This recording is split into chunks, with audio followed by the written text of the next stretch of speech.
So Joe Hyams here, he wrote Zen in the Martial Arts, very famous book in the martial arts world.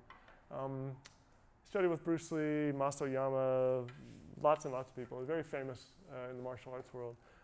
He started with me back in '86 and trained with me for about 20 years, just over 20 years. Wonderful, wonderful guy.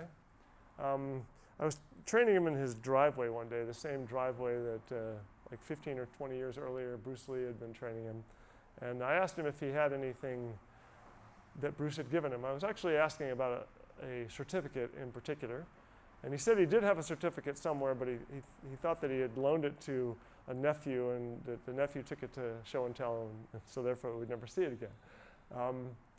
But the next time I came a couple of days later for another private lesson, he said, you know, I was thinking about what you said.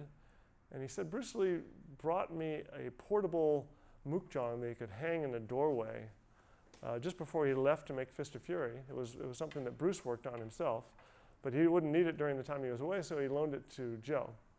And Joe said, you know, I never saw him again, so I think it's down in the basement. So I was super thrilled by this, so we went digging in his basement in his Bel Air mansion and finally found it in 8 inches of water, and it was completely rotted from top to bottom, except for the arms. So these are the Mook Jong arms, custom turned and sprung. They've got springs in them here for Bruce Lee, and hence the reason why I painted Bruce training on the Mook Jong there. So it's a little piece of history here in the school.